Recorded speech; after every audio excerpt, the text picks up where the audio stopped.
की रक्षा करना। जो अघोरी है, अघोरियों को ये लगता है अघोरी शिव को प्राप्त करने की कोशिश कर रहे, ये मेरी थ्योरी। और जो जो हम अघोरियों के बारे में सुनते हैं ना, कच्चा मांस खा लेते हैं, खोपड़ी में शराब पी ले, ये सब सच है, ये सब सच है। डेड बॉडी खाते हैं वो।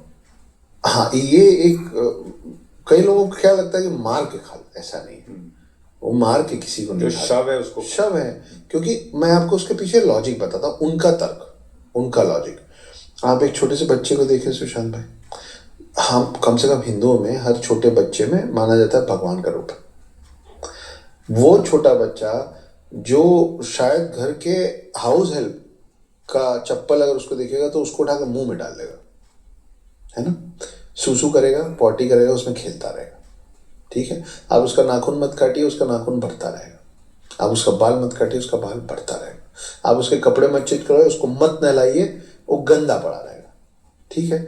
जब तक उसमें ये सारी कुरीतियां होती है ना, तब तक हम बोलते हैं बच्चे में भगवान का रूप है। फिर हम सिखाना चालू करते हैं सूसू पॉटी, बेटा छिछी नहीं, दिस इज रॉन्ग, डर्टी। जैसे ही वो ये सब सीख जाता है ना, काला सफेद, अच्छा बुरा, गंदा साफ, यस नो, तब हम ये बोलना बंद कर देते हैं कि बच्चे में भगवान का रूप है। अब वो बड़ा हो गया, ठीक है। अघोरी उस तरीके से उस बच्चे की पद्धति से शिव को पाना चाहते हैं। उनका मानना है कि हर वो चीज जो यहाँ है वो शिव की, वो शिव का बनाया हो, तो फिर उसमें अच्छा बुरा नहीं हो सकता। अब आ जाते हैं शव को खा लेते हैं। एक दिन सुशांत भाई आप मर जाएंगे, sorry to say that, but that is the ultimate truth. मैं भी मर जाऊंगा, हमको जलाया जाएगा, हमको वही कलश में डाला जाएगा, हमारी राख को, और गंगा में बहा दिया जाएगा। Coming back to Ganga, Ganga का पानी कहीं ना कहीं पहुंचेगा, और ये किसी ना किसी दिन आपका और मेरा राख किसी मट्टी में डाला जाएगा। उस मट्टी से पौधा या पेड़ उगेगा, उसको काट के या तो जानवर खाएंगे मुंह से काट के, या अगर वो खेत में डल गया तो उसको हम इंसान ही खाएंगे। तो कुल मिला के ओवरऑल हम घूम के एनर्जी सोर्स से एनर्जी सोर्स ही बने। उनका मानना है कि इतना लंबा क्यों करना है, एनर्जी चाहिए ना शरीर को, अब उसमें सोल नहीं है। तुम इतना घुमा के लाओगे, मेरे को भूख लगी। तो जो नॉनवेज खाते हैं, आप वेजिटेरियंस को देखे होंगे कि बाप रे तुम कैसे चिकन मटन खाते हो। मैं I been in hotel industry, I am the third generation of my family to hospitality, तो I have seen all of it. अब मेरे लिए नॉर्मल है। हम लोगों को कैनिबलिज्म को लेके वैसे ही लगता है सभी को, because we can't imagine, I can't imagine eating you, but for them it is just a source of energy as normal a flesh as chicken and mutton, because it is dead. तो उनको चलता है।